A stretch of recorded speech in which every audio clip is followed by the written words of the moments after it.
Welcome to Make Limited Podcast. My name is John, and on today's episode, we're talking about understanding the system of education versus the underdog.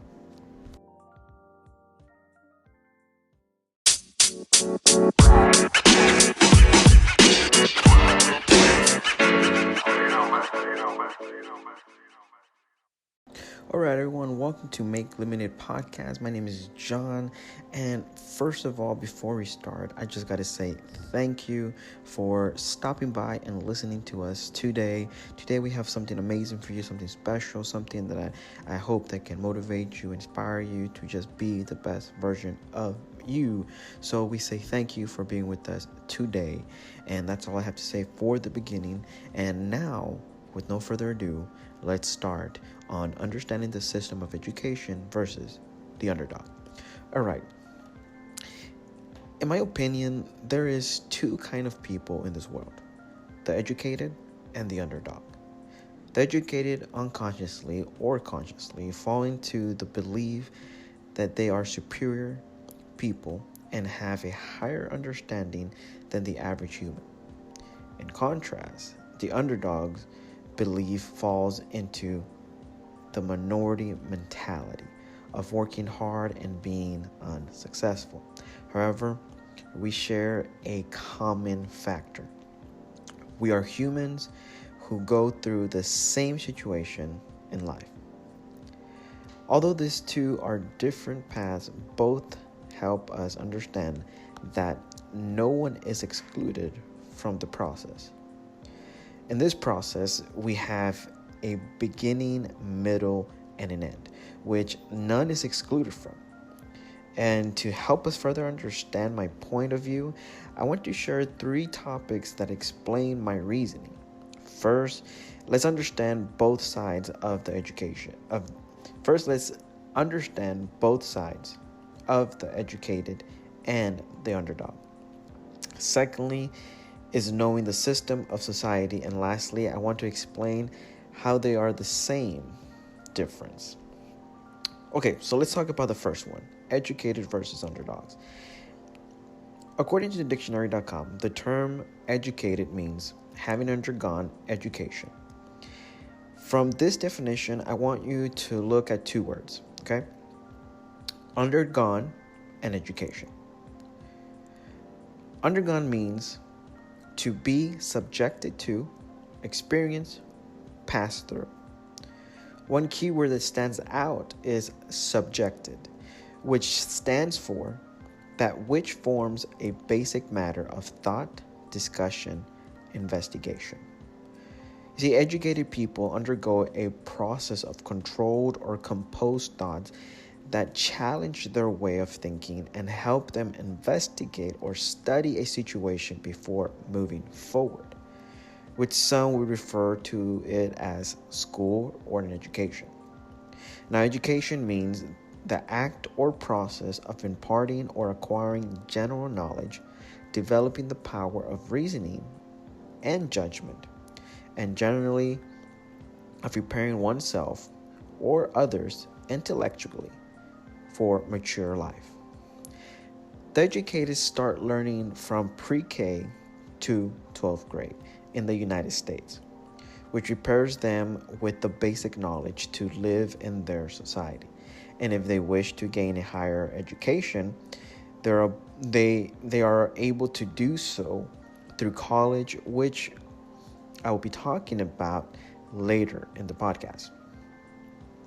So in comparison, the underdog, according to dictionary.com, is a person who is expected to lose in a contest or conflict. Most would know them as failures, uneducated, rebels, etc. But ironically, in my opinion, underdogs have a popularity that over time has spread and are viewed as an icon and claim to have the right and same opportunity of those that are educated. For example, YouTube is an internet platform that gives one the opportunity to upload videos without cost. So over time, it has become popular for ordinary people to share their talents and knowledge and gain millions of followers, which in return makes them rich and celebrities. Okay, so we can also see them in movies like Glory Road, 12 Year Slave, Hunger Games, Captain America, etc.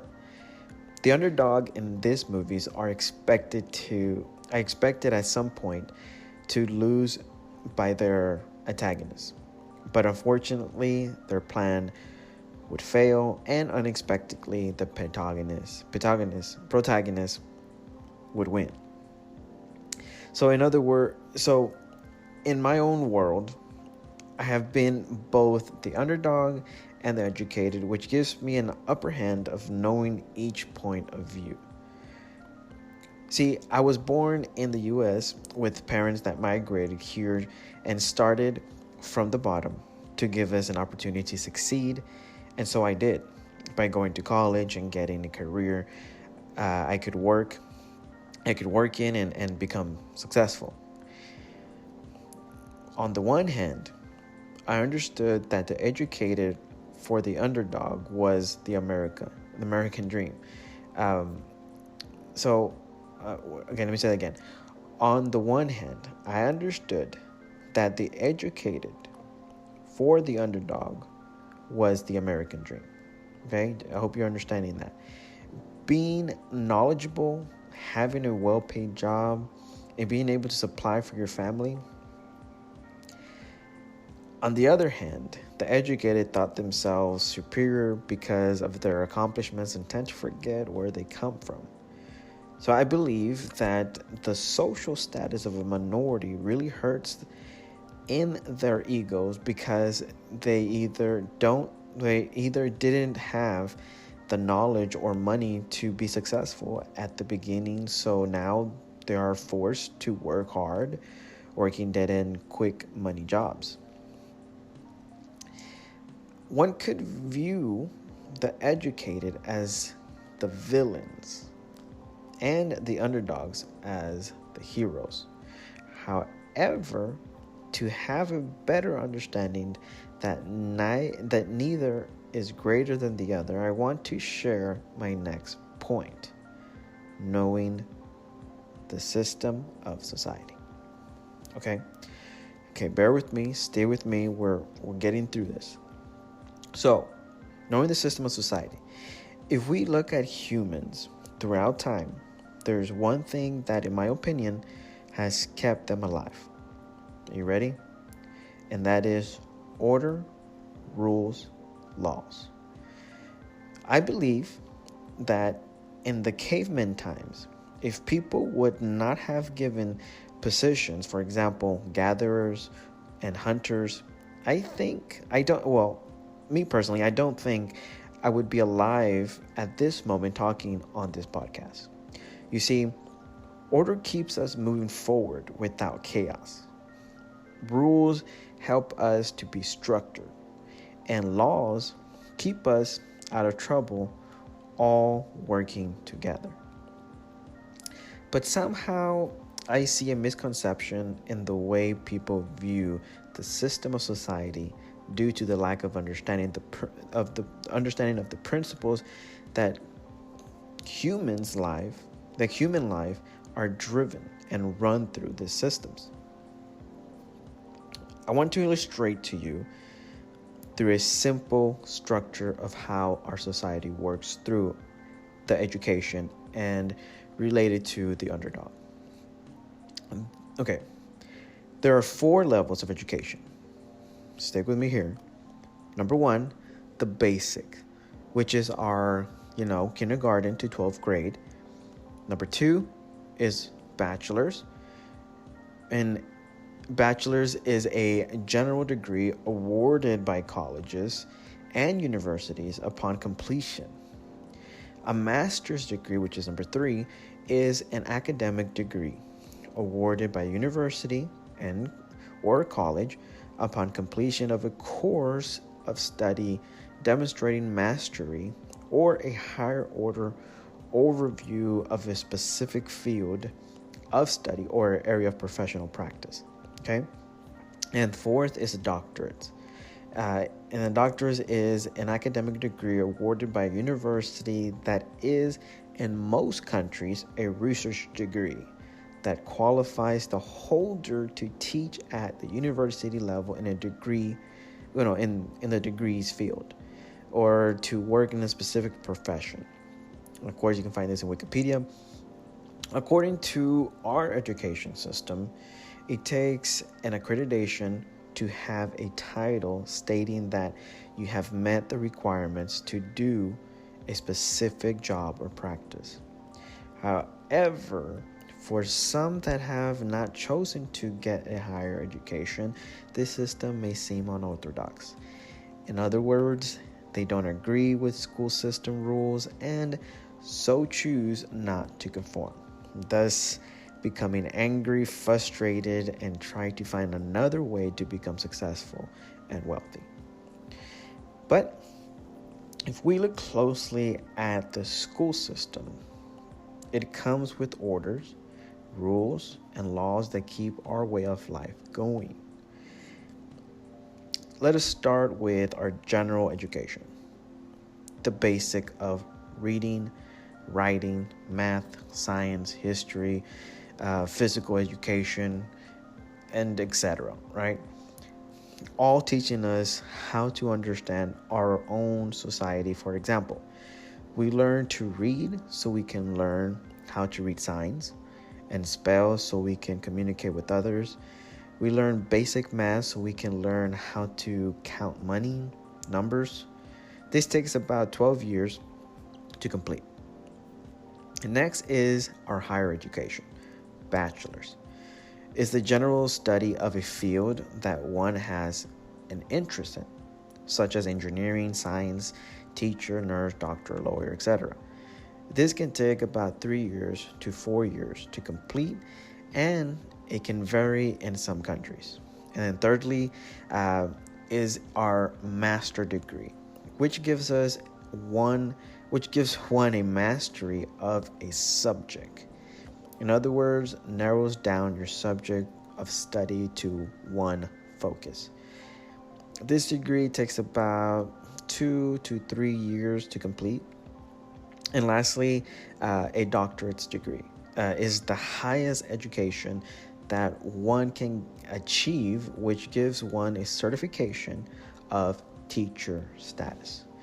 In other words, one has become a teacher of the subject of research and is able to teach a college level or work in a highest professional position.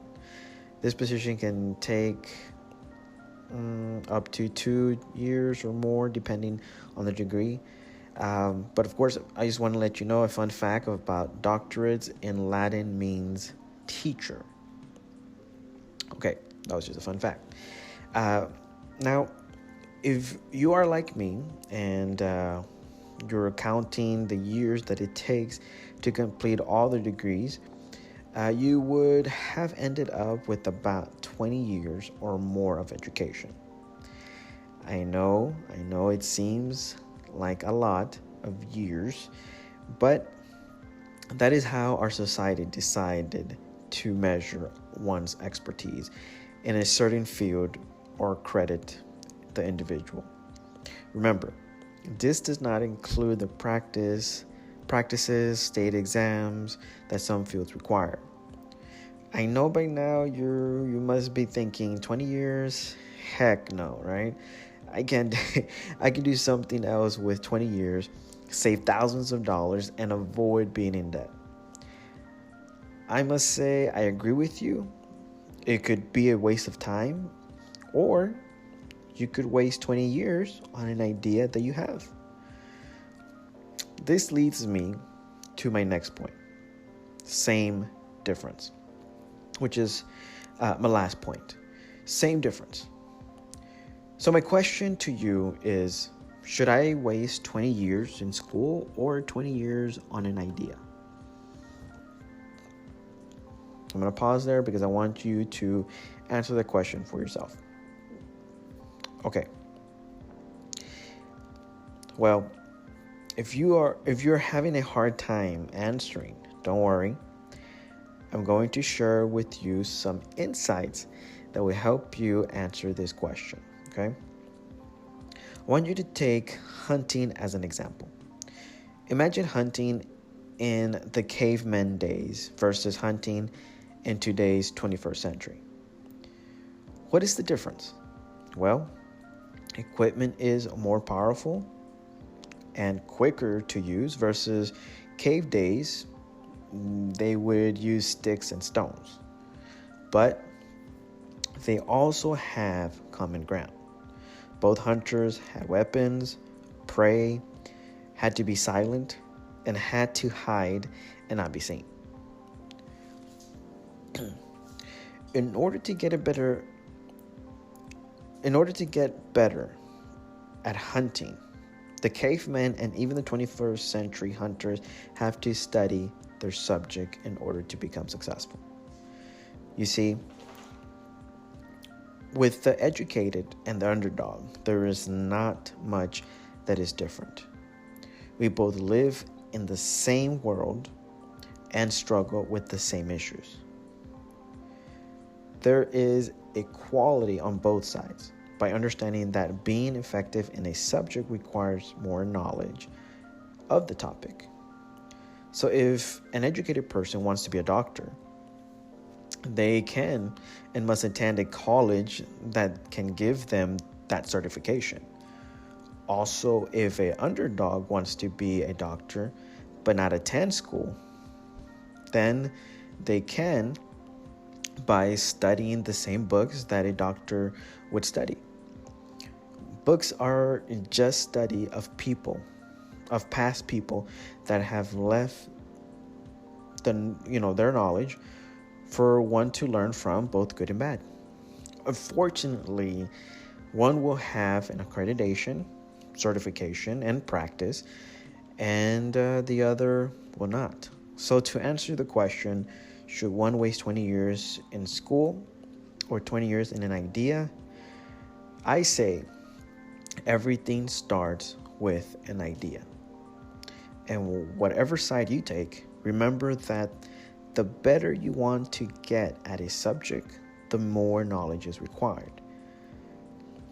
So to conclude, it will take both sides 3 to 4 years so they can learn the general knowledge about a single subject, 2 to 3 years more in mastering a subject, and 2 to 3 years after that to become a teacher of the subject. So what is the difference? There is none, because it's the same as we all go through a process. We are humans who function by order, rules, and laws, and without them, we would not exist. I am your host, John, and thank you for joining me today on the Make Lemonade podcast.